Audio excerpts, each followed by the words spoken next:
At birth, I was named Brandon Marlowe Wainright. That's the name my mother used. It's also the name that my teachers used in school. On the street, my name is Dub. D to the UB, or you can call me Young Black King. But on a serious note, let me tell you that 90% of the people from my hood are considered failures. And I'm supposed to act like I can't be part of the 10% because of the way you think of me and the choices I've had to make to survive. I have a young mother, young father, brothers and sisters at home, barely food in the fridge or water, depending on if it was on. I'm surrounded by old heads and young'uns walking around with handguns, and they won't hesitate to let me know what they think of my honor roll ass if I can't fight. School is a kind of sanctuary, if you will, or a safe haven. It's like, look, I can be myself. I can be a nerd. I can be a thespian. I can do sports. I can do whatever I want while I'm in school because I'm living my life. This is how I want to live. This is how I want to live. But outside of school, I put on a whole other mask. I fight, and I fight, and I fight. I am Dub. Me and my gang, we do what we do. Big time shoplifting, small time drug dealing. Like I said, in my hood, 90% of the people are considered failures, and they are the people whose approval I need in order to survive.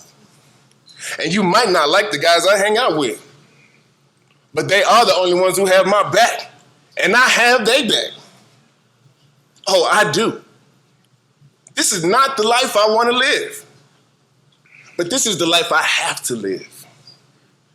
Things became harder when I turned 16.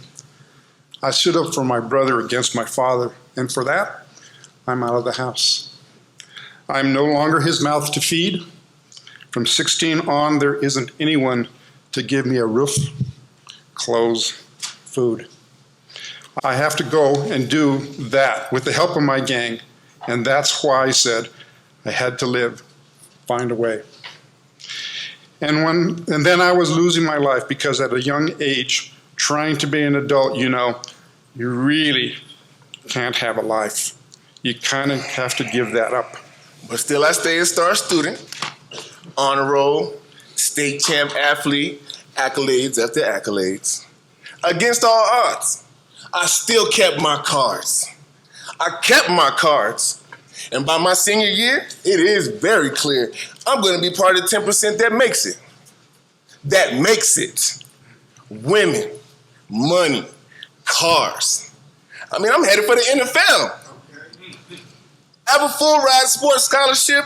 I'm choosing the offers. And I just found out I was going to be prom king. So with all this heading my way, did anyone ask me why on January 12th of my senior year, I shoplifted 6 video stores in one night? 6 in one night.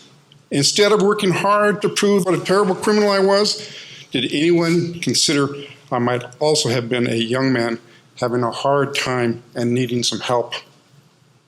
Did anyone sit in a circle with me and say, Brandon Wainright, what were you thinking? 6 stores in one night. You must have known you would get caught. For a few $1,000s, you threw away a $100,000 full ride college scholarship. You're going to be part of the 10%. Why, Brandon? No, they didn't ask. They charged me with robbery. They kicked me out of school. They made an example out of me. Nobody acknowledged that I had to be the best at being Brandon Wainright, star athlete and star student, to make the 10% and thrive. And that I had to be the best at being Dub, to have shelter, food, and survive. They didn't acknowledge that I was locked in a terrible split that put surviving and thriving at war with each other They acted like Brandon, the high school vice president of the Future Business Leaders of America, was a lie, and that I had finally shown my true colors, black, as if I was by nature and essentially a criminal. Nobody in the justice system or the school system cared enough to even ask why I did what I did. Nobody. And, well, you know, it's a long story. Oh, it's a long story. But let me say, at the moment I made that decision, I was exhausted by the fight, and I didn't even care. You want to know why I didn't care? Because that night I was hurting, and I didn't feel love. You know why I didn't feel love? Because I wasn't getting it from the parents who I thought had made me their son. They didn't come to my games. They didn't care I was on the honor roll, that I was going to college, that I even had a scholarship, and they didn't have to pay for it. And why wasn't I getting that love? Because I was living on my own at 16, away from the only home I had known.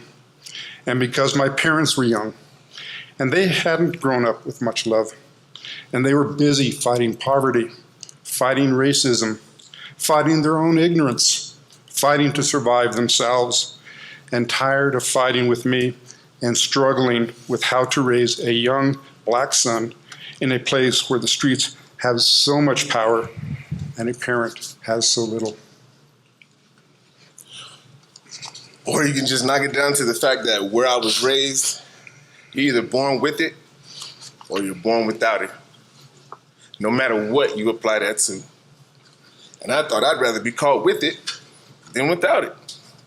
I'd rather die on my feet than live on my knees. I needed money to live, for food, shelter, clothes on my back, and maybe to graduate looking nice in the prom king suit I was going to buy with some of the cash. Yeah, it's a long story. That you slam into one righteous movie or gavel. And you would have to actually care about me to understand. Instead of any help and support dealing with the challenges I faced, I got a lifelong label as a criminal and more obstacles to overcome. I was already tired, and the fight just got harder. But I'm not giving up. I have two beautiful daughters, London and Anina. I have a handsome 2-year-old son. His name is Nasir, which means helper or one who gives victory. So everything that I do from this point on is for my kids and for my family. So they would never, ever go through what I went through. Because I'm always going to be here for them, whether physically, spiritually, I'm always going to be here. No matter where you are, I'll be there. I'm just a true friend, looking out for your best interest. No hidden motive, sincerely care.